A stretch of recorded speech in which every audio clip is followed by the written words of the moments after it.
Assalamualaikum warahmatullahi wabarakatuh. Perkenalkan, nama saya Siti Jenab sebagai tutor mata pelajaran ekonomi di PKBM Bina Pandu Mandiri.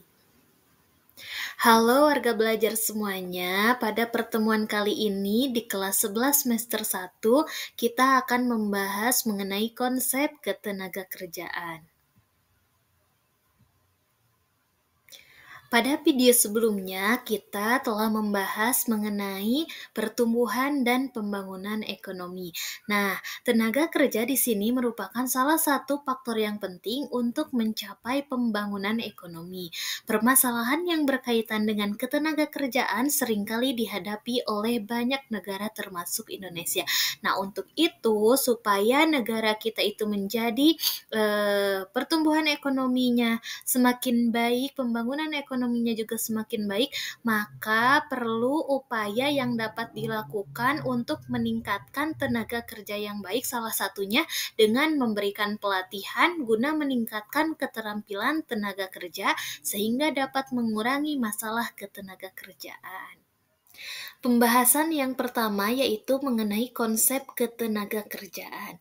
Ketenagakerjaan sudah diatur dalam Undang-Undang Nomor 13 Tahun 2003 tentang ketenagakerjaan.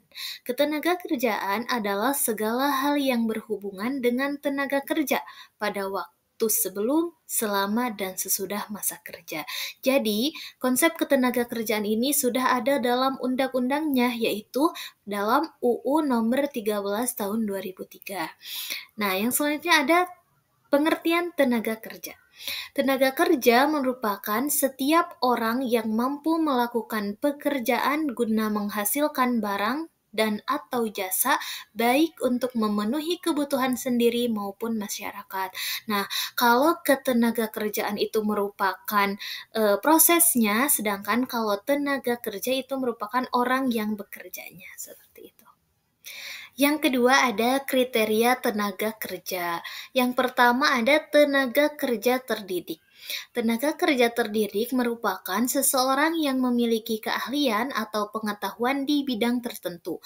Keahlian dan pengetahuan tersebut didapatkan melalui pendidikan formal. Contohnya di sini ada guru, dokter, akuntan, dan sebagainya. Jadi ketika kita ingin menjadi seorang guru atau dokter itu harus melalui pendidikan yang formal atau melalui pendidikan yang sejurus dengan pekerjaan yang ingin kita lakukan. Nah, yang kedua ada tenaga kerja terlatih. Tenaga kerja terlatih adalah seseorang yang memiliki keterampilan atau keahlian yang didapatkan melalui pendidikan non-formal. Jadi, pendidikan tersebut bisa berupa kursus maupun pelatihan. Contohnya ada sopir, montir, dan juga tukang jahit. Jadi, ketika kita ingin menjadi seorang sopir atau montir ataupun tukang jahit, ini tidak perlu melalui pendidikan yang formal. Nah, ini bisa melalui dengan adanya kursus maupun pelatihan. Yang ketiga, ada tenaga kerja tidak terdidik dan terlatih. Maksudnya adalah tenaga kerja yang tidak memerlukan pendidikan dan pelatihan secara khusus. Kemampuan tenaga kerja pada kelompok ini dapat didasarkan pada kebiasaan dan pekerjaan yang tidak menuntut keahlian tertentu. Contohnya di sini ada buruh cuci, kuli panggul, dan kuli bangunan. Nah, ini contoh-contoh pekerjaan yang tidak perlu memiliki pendidikan atau kemampuan khusus. Dalam konsep ketenaga kerjaan, bukan hanya ada tenaga kerja, tetapi di sini juga ada yang dinamakan dengan angkatan kerja. Menurut International Labour Organization atau ILO, angkatan kerja adalah penduduk usia kerja yang bekerja dan yang sedang mencari pekerjaan atau menganggur.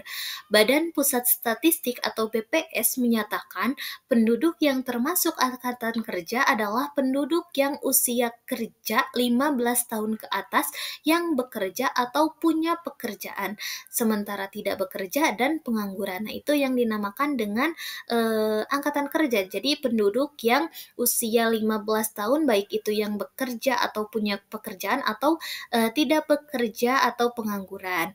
Nah, penduduk yang termasuk bukan angkatan kerja adalah penduduk yang usianya masih sekolah. mengurus rumah tangga, atau melaksanakan kegiatan lain selain kegiatan pribadi.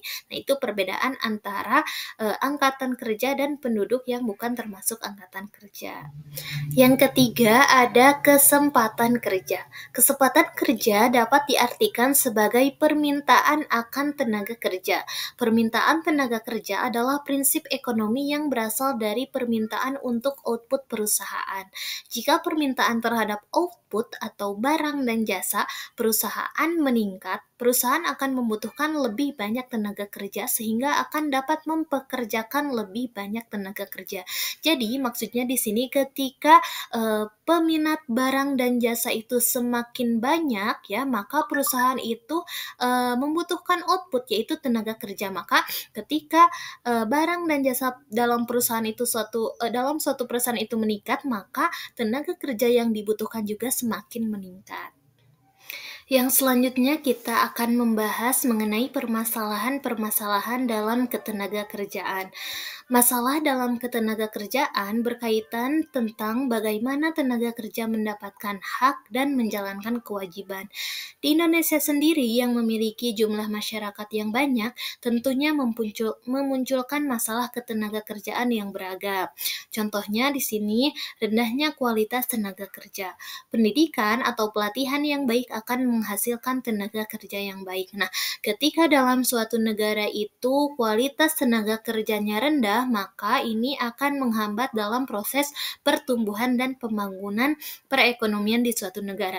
Sehingga tadi dikatakan perlunya ada upaya untuk meningkatkan tenaga kerja, yaitu salah satunya dengan adanya pendidikan atau pelatihan. Yang kedua, persebaran kerja yang tidak merata. Sekitar 60% penduduk terpusat di Pulau Jawa. Hal ini mengakibatkan persebaran tenaga kerja yang tidak merata karena angkatan kerja lebih terfokus di Pulau Jawa, sehingga tenaga kerja yang berkualitas itu lebih banyak berada di Pulau Jawa, sedangkan untuk di daerah-daerah lain itu kurang adanya tenaga kerja yang berkualitas, sehingga ini menjadikan salah satu permasalahan dalam ketenaga kerjaan. Yang ketiga ada jumlah angkatan kerja yang tidak seimbang dengan kesempatan kerja. Meningkatnya angkatan kerja tidak diimbangi oleh banyaknya lapangan kerja yang tersedia, menyebabkan beban tersendiri bagi sistem perekonomian. Nah, di sini dikatakan bahwa pertumbuhan penduduk itu sangat cepat ya, karena itu kita lihat dari angka kelahiran penduduk. Nah, tetapi ya, di sini untuk kesempatan kerja itu sangat terbatas, sehingga ini juga merupakan salah satu permasalahan dalam ketenaga kerjaan. Yang terakhir ada pengangguran. Terjadinya krisis ekonomi dan kurangnya lapangan pekerjaan terkadang membuat perusahaan tidak memiliki pilihan selain dengan mengurangi tenaga kerja atau mem-PHK beberapa karyawannya. Nah, itu mengakibatkan pengangguran di berbagai pihak atau di berbagai orang seperti itu. Sekian materi yang dapat saya sampaikan pada pertemuan kali ini, mudah-mudahan dapat bermanfaat. Baik, warga belajar semuanya, sebelum saya tutup, selalu saya mengingatkan kepada semuanya untuk mengerjakan penilaian di pembelajaran daring. Wassalamualaikum warahmatullahi wabarakatuh.